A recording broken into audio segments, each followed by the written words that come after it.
WNJN Montclair, broadcasting from the campus of Montclair State. Welcome, welcome, come one, come all. Have you heard the news, viewer? Science has found a way to bring the Xbox 360 back to life. Xbox the brand might be dead and buried, but Xbox the physical piece of plastic and circuit boards at your house is alive and well. And so why not look at a few classics that you can't play otherwise? What's old is new again.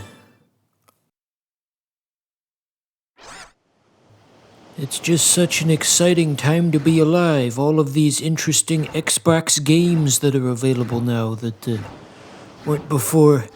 Some 20 years ago, my neighbor had Mad Dash for the original Xbox, and now I can try it myself.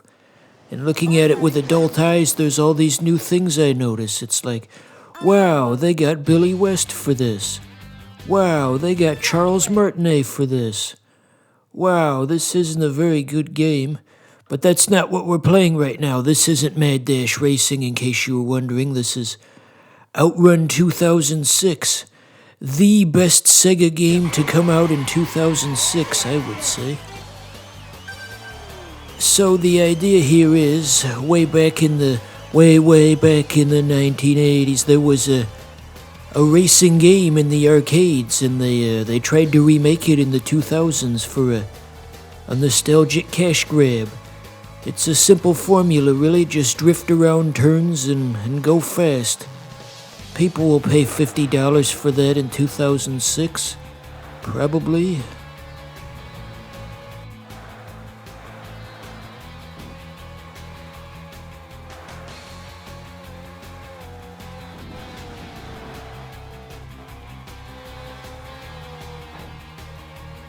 Gotta give credit where credit is due. This certainly runs very smooth. I have not seen the PS2 version, but I would assume that it can't pull off a frame rate like this. You know, all the consoles from that era were relatively close together, power-wise, but there was a slight gap. The actual pecking order in terms of raw horsepower, in descending order goes Xbox, GameCube, PS2, Dreamcast. If you even count the Dreamcast, I know a lot of people don't. So anyway, there's a neat trick that they use in this game to get around the fact that there's only 2 maps in total. A trick that they've been using all the way since the original, back in 1852. You see that icon below the timer there that kind of fans out in multiple directions. You see, that's our world map. But about once every couple minutes it'll split off into 2 sections. It'll fracture, just like poor Uncle Eddie's head when he fell out of that tree, and you can decide if you want to go on the hard path or the easy path. And so, even though it's just one map, there are multiple sections to it that each look visually different than the one before it, so it's really like 16 maps in one. They're making the best with very limited resources. You can go over this course again and again and again, and you won't run out of things to see until probably at least your 4th or 5th time around.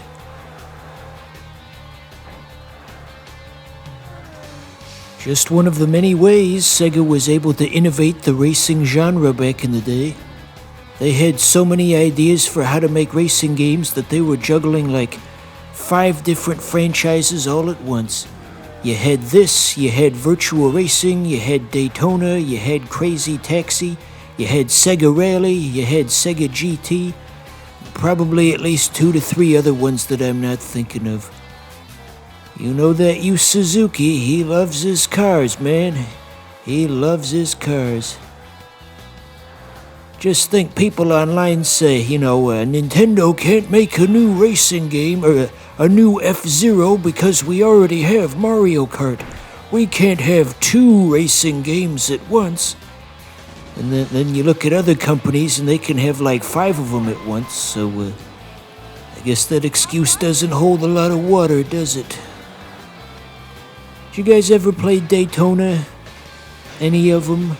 Daytona, let's go away, let's go away. You know the guy who composed the soundtrack for the original Daytona? He later, he composed one of the tracks for the F-Zero stage in Smash Bros. Ultimate. It's so cool that they managed to get that guy. It's that one track in the F-Zero stage, it's like lyrical, and there's like, you can hear him, the guy, he's actually singing too, he didn't just compose the music. It's got like lyrics about like, step right up on the ba-ba-ba, go to school and pass the test, ba-da-ba-ba-ba-ba. Those were almost the lyrics, but yeah, same composer. So you may have noticed that we're urgently running out of time, by the way, but in classic racing game fashion, if we can get through the gates fast enough, they'll give us more. Not this time, though. Not this time, though. If we had taken the other path, by the way, you might have saw on the road sign, the other path was named the Milky Way. Just like that funny video where somebody took that pop song with I want to get away, and they changed the lyrics to make it funny, and he says, I want a Milky Way, I want a Milky Way, yeah, yeah, yeah. Okay, so there's a total of 2 maps we can look at, so gotta look at the other one, of course. If you hit the Y button for more, by the way, you get to have all of the tracks from the original Outrun from the 80s. You want to listen to nothing but chip tunes the whole time, they offer that as well.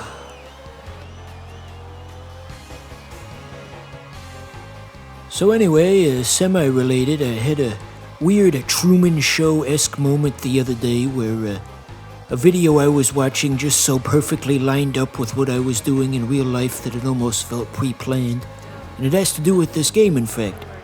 So I would have played this for the first time like a week or 2 ago. And then, wouldn't you know it, I got a video in my feed from Cybershell.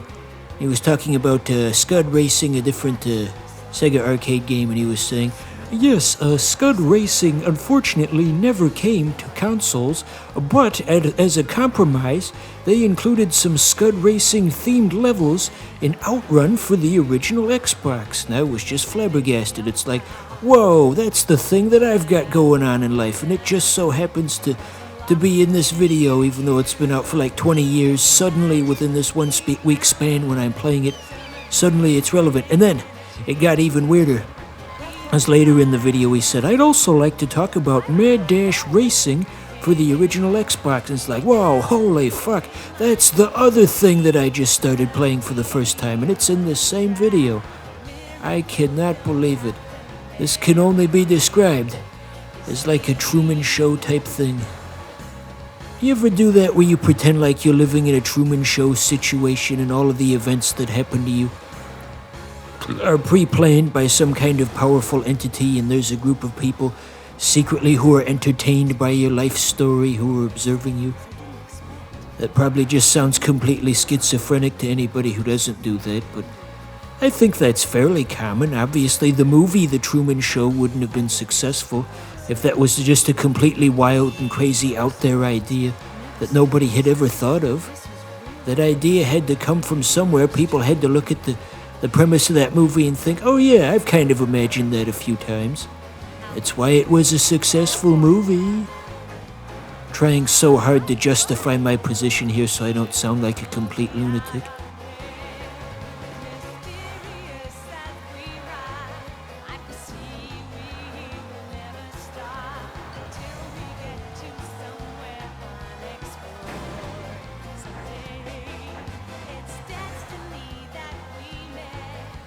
So how about this soundtrack, huh? Pretty good.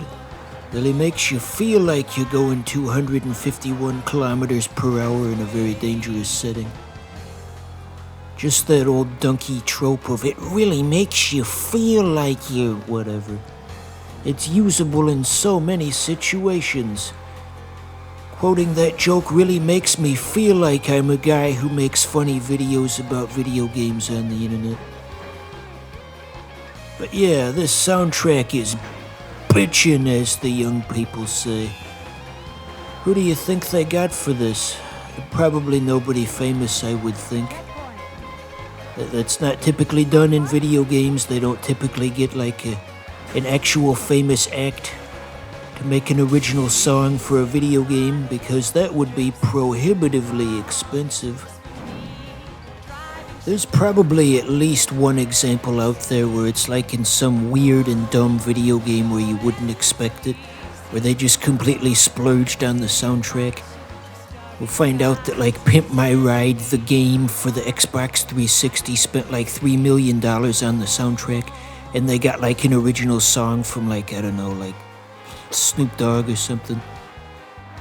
Why was that the game I came up with? Yes, I saw that Vinesauce stream as well. The haunted Xbox 360. But finishing my point, I do think actually that I think Ed Sheeran had like a... I think he composed a song for one of the newer Pokemon games or something, and I don't know if I like that, to be honest. Pokemon's supposed to be Japanese. That's a strange combination. I got a video in my recommended just today complaining about how Pokemon's not Japanese anymore. Just this sort of, I don't want to say cultural appropriation, but, the identity of the series is kind of fading. That they're giving in to Western things. It's turning into something that it once not was. It all started when 4Kids started dubbing it differently, and they made the rice ball the jelly donut. And now look at where we're at. We've got Ed Sheeran writing the soundtrack. I want my Pokemon soundtracks to be composed by some Japanese guy I've never even heard of. I haven't actually played a mainline Pokemon game in probably like half a decade, but still the point stands. Where is our identity? If we don't stop this soon, pretty soon they're gonna have like God knows who getting all involved in our beloved Japanese franchises. They're gonna have like a cutscene where the Pokemon character, he looks at the TV in his house in the starting area because every game has one of those, It'll say, John Oliver is on the TV telling me what to think about politics. And then, like, they can have a cutscene because the newer games can do that. And he says, "Come on, everyone, it's 2015. Remember when that was a meme of him saying that? No! You think he still says that out of habit, even though it's been a decade? Best Outrunners. So yeah, we beat the course. So that's something. Go team. There's another mode I want to look at next episode. So stay tuned for that, I guess. 'Cause we've got Cleveland and Quagmire and Joe and Mort and all your cartoon